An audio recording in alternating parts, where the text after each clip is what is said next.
Guys, Wade from 7 p.m. prayer, and yes, I'm cooking for my dog Ranger, who is awesome and certainly well deserving of a nice meal. Right, Ranger? Well, anyway, she just had herself a good meal, and I thought I'd talk to you a little bit about the 1 Kings, the 11th chapter, where it discusses how King Solomon, after being visited by the Lord at 2 different times in his life and being the wisest man on the earth, still managed to have a little time pass, get kind of set in his ways, marry a few girls from foreign countries, and the next thing you know, he's building altars to foreign gods. So the first thing I would say to that is, boy, I don't think I'd do that. And this is Solomon, and I'm feeling pretty good about myself as far as that goes. But the bottom line is that it gives us a couple of things. First off, it shows us that we've all had screw-ups. We've all had things we've done wrong. We've all had things we've done wrong and we felt like, oh, nobody else would have done that, and look where I'm at. But I don't think any of us have built altars to foreign gods after the Lord visited us twice, right? And we were acknowledged as being the wisest person on the planet.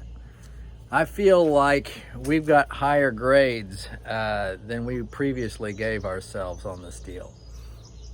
But having said that, what I want us to focus our energy on now is just the idea that there have been so many people and so many circumstances that have just been a complete disappointment to God. And I look at what he's done for us and the prices he's paid, big prices, the biggest of prices. And yet sometimes people almost feel proud because they've struggled through and suffered through being good. No, that's not good enough. We need to recognize that where our dedication needs to lie is in recognizing that God didn't give us these rules and this whole situation just to make our life miserable. It's all set up to make things better for us. It's all set up so that we can have a better experience living this thing we call life. And at the end of it, it just so happens that the way God told us to live sets us up to have a fantastic eternity. And he paid a huge price for that to happen.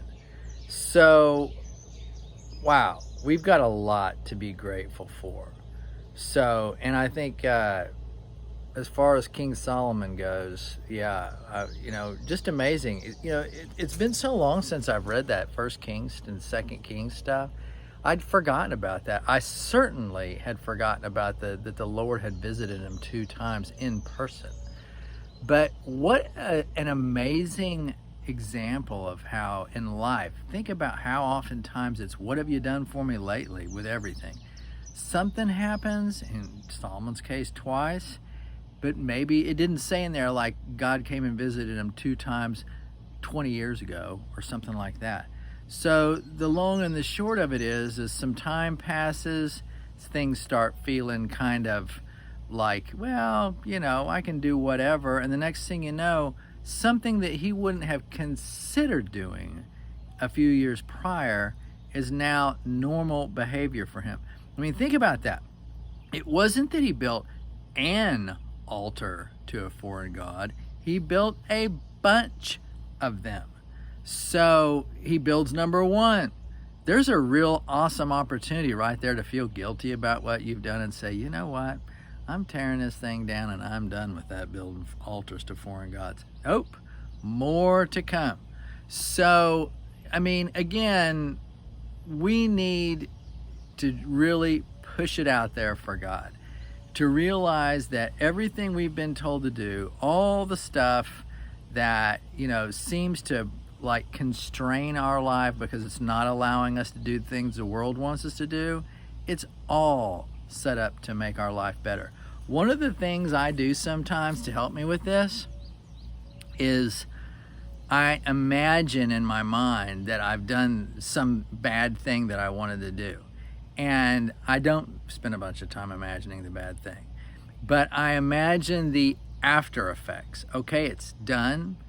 I can't take it back. It's over. Now what does life look like? How does that feel? How does it feel to know I can't ever take that back? I can't ever undo that. I can get forgiven for it, but I can't ever say that I didn't do that. So, and then I imagine, what if I stuck with God's principles? What if I did the things God said to do? What does that feel like after the fact? What does it feel like carrying that forward? How much confidence do I have going into other choices that I need to make that are the right choices for God? Now all of a sudden that momentum's going, and I've got the confidence that I can do what God wants me to do, and the realization that it's nothing but the best for me and those I love. So a fantastic God we've got who wants nothing but the best for us, and not only that, for us to suffer as little as possible in getting that best. All Christians praying together at 7 p.m. tonight over all the matters of the world, and even your little family there. We can do it. It's going to make a huge difference, and I appreciate you guys.